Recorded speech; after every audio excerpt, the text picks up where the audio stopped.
Hi, my name is Andrew Darling, and you're listening to Return Lenten Reflections from All Saints Catholic Church in Dallas, Texas. Thanks for joining us. This is the return. Running back to you.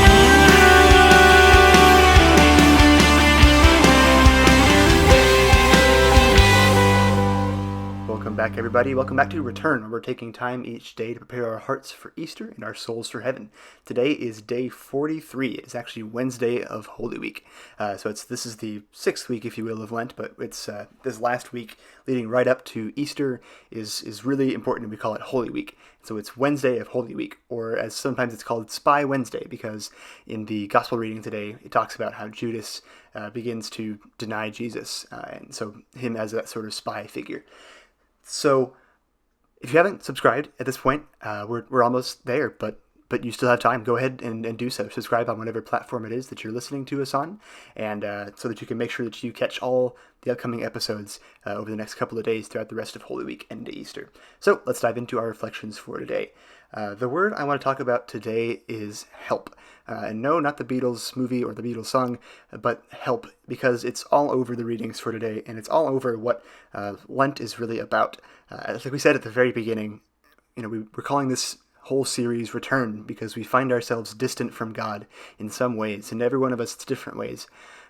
But we need His help to bridge that gap, to mend that relationship, to actually come back into that relationship with Him.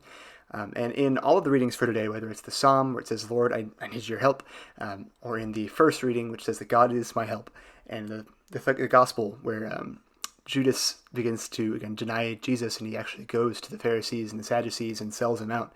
But Jesus knows, obviously he's Jesus, he knows everything.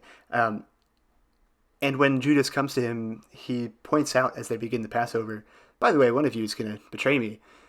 And they're all kind of confused. And Judas, with some of the others, says, surely it's not I, Lord. And you can just imagine the indignation you'd feel at that moment. Like, this guy who you know has betrayed you is sitting here eating food that you probably bought, and is sitting here at your table breaking bread with you, and he has chosen to destroy you, and yet he sits here and says, oh no, I'm on your side. Just imagine how aggravating that must be. We've all had that time in our lives, maybe not to quite to that extent, but we've all had times when people have let us down, or people have done unkind things to us, and we've had to face up to the fact that happened, that those people did those things.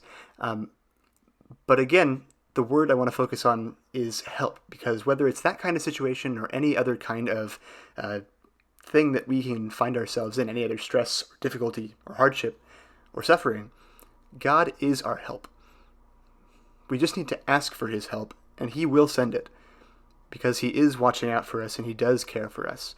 Whether it's a friend that has betrayed us in some kind of way, or whether it's a situation with money or work or school or friends, or whether or not you can do your chores. Whatever it is, God is your help, and He doesn't always help in the way that you expect Him to, but He's always there, and He's always willing to bring us His peace and His joy, so that nothing else can get in the way of those things. So I encourage you today to think about, how have you asked the Lord for help?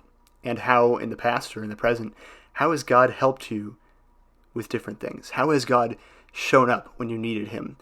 And how, in doing so, remember that, be more ready to expect that He's going to be doing so in the future, that He's going to help you out when you need help next time. So thanks for joining us for Return today. Be sure to join us again tomorrow for day 44, which will be Holy Thursday. God bless.